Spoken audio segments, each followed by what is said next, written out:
Watch this short clip between Lex Friedman and Elon Musk, and then come back because I'm going to comment on Elon's answer. What do you think it takes for the American empire to not collapse in the near-term future, in the next 100 years, to continue flourishing?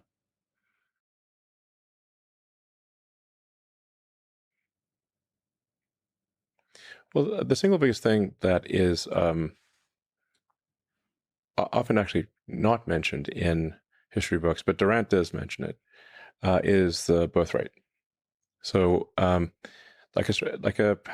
to some a counterintuitive thing happens when civilizations become are winning for too long.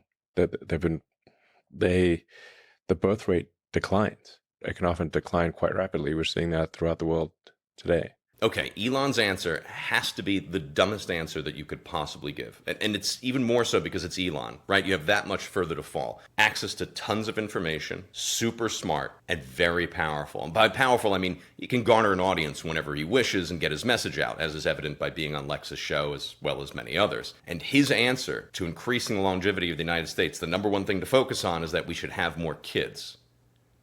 We should more. Okay, let's pretend for a moment I'm really smart and I'm on Lex's podcast. I'm going to answer the question. We'll compare my answer to Elon's and then we'll wrap this up. What do you think it takes for the American empire to not collapse in the near-term future, in the next 100 years? That's a great question, Lex. The number one problem that we should be focusing on solving to increase the longevity of the United States is to get the money out of politics. Because you see, Lex, when politicians receive money or incentives from outside sources, they tend to serve the needs of those outside sources rather than the people that voted them into office. And that spawns a myriad of problems, any one of which could take this country out. But don't take it from me. I'm looking forward to the next 2 or 3 hours that we're going to spend together, Lex, where you can help me substantiate my claim by simply telling me different problems that you think the American public faces, and I'm going to tie everyone back to the bigger problem, the problem that is upstream from all problems, money in politics. I'll throw in a solution. For instance, I'll show you how any politician's campaign could cost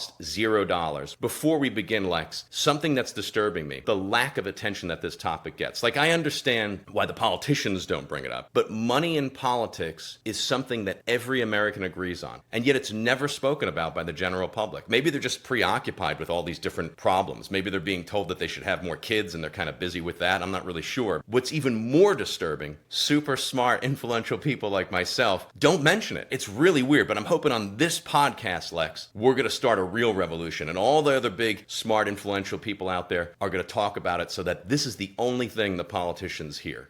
And cut. Okay, on to Elon's answer. It's true what Elon is saying, that if the American population, let's say, dwindled down to 2 million people, sure, it's going to be tough to have a country or an empire. And then he goes on to tell us about how the Roman Empire incentivized people having kids. Is he suggesting that the American government, in its current financial state, give people money to have kids? How much? 20,000 a kid sounds good. You got 2 kids, you get 40,000. But is it just for 1 year? What happens when they turn 2 or 3, all the way to 18? In some cases, age 40. Where's this money going to come from? Are we going to cut from someplace else? Or are we going to print it? If we're going to print it, we could see that that has an economical disaster. I mean, it's just like putting a Band-Aid on an ever-growing flesh wound that at some point is going to explode, right? Which is already kind of happening. So I want you to rip me apart in the comments section. Remember, Elon's answer, super intelligent, access to tons of information, IQ somewhere around 200. And then my answer, kick and surf with an IQ of about 88. Make it make sense. Thanks for watching, and I'll talk to you soon.